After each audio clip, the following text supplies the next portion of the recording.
Terima kasih Mas David. Bismillahirrahmanirrahim. Assalamualaikum warahmatullahi wabarakatuh. Waalaikumsalam. Amin ya rabbal alamin. Alhamdulillah. Mudah-mudahan di pagi hari ini kita senantiasa diberi kesehatan dan juga hidayah oleh Allah Ta'ala. Amin. Alhamdulillah pemirsa yang dirahmati oleh Allah. Tema kita sumpah sehidup semati berujung duka. Memang banyak dari kita dijelaskan oleh Ustadz Abid tadi. Seseorang itu gampang sekali bersumpah kalau sudah ujung-ujungnya itu nafsu. Jadi karena sukanya dia terhadap seseorang, dia bersumpah. Dia sering sekali berkata, saking cintanya atau dia biar dikelihatan cinta, ya dia berkata bahwa aku tidak bisa hidup tanpamu. Itu serius diucapkan. Walaupun dia tersenyum tapi serius. Walaupun dia nafsu yang dikeluarkan tapi itu serius dan itu tercatat oleh Allah Ta'ala. Kalau dia seorang muslim, perkataan seorang muslim itu adalah doa. Semuanya. Apapun bentuk perkataan kita itu tercatat sangat rapi oleh Allah Ta'ala, termasuk sumpah. Nah, sumpah-sumpah yang tidak baik tersebut seperti, aku kalau nggak ada kamu nggak bisa hidup, nanti kalau kamu mati, aku akan ikut mati. Ini bukan saya ya, ini saya cerita orang lain, saya nggak mau yang begitu. Walaupun istri saya mendengar nggak apa-apa, dia senyum-senyum aja. Saya nggak mau yang begitu. Iya, karena itu sumpah ya, jadi kita harus menjaga bahwa jangan berkata seperti itu. Nanti suatu ketika orang itu iman dan dosanya dan amal solehnya dan ketakwaannya dari sepasang suami istri ini kan beda-beda. Suatu ketika kalau si suaminya itu bilang bahwa dia tidak bisa hidup tanpa istri atau sehidup semati atau apapun kalimat seperti itu tercatat rapi oleh malaikat dan disampaikan oleh Allah Ta'ala. Tinggal mau kemana. Suatu ketika si istrinya sakit karena memang apa? Karena imannya, karena dosanya dianggap oleh Allah Ta'ala diturunkan sakit. Sakit nih. Nah pada saat sakit agak lama, dia sembuh sebentar, suaminya ganti sakit.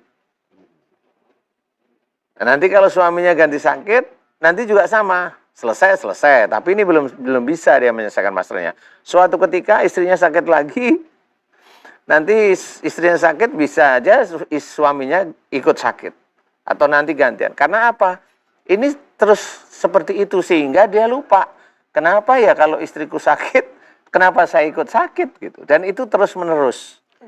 Dan ini orang tidak akan pernah tahu bahwa dulu dia pernah bersumpah.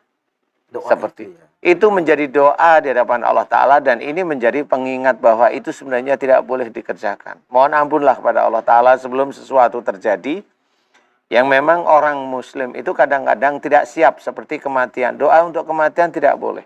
Jadi seorang muslim itu tahu bahwa manusia itu akan mati, tetapi jangan merasa dia mampu siap dengan mati. Ya. Yang sebenarnya kematian itu sendiri dia inginkan karena keinginan dia untuk melakukan sesuatu kepada seseorang atau apa yang sebenarnya itu belum tentu juga ada di jalan Allah. Ya, kadang-kadang hanya cuma nafsu seseorang dia membela. Sama aja. Ini juga tidak boleh. Jadi benar-benar seseorang itu berdoa boleh kalau kematiannya dalam keadaan baik itu boleh. Mohon ya. Mohon agar husnul khotimah itu boleh, karena itu memohon.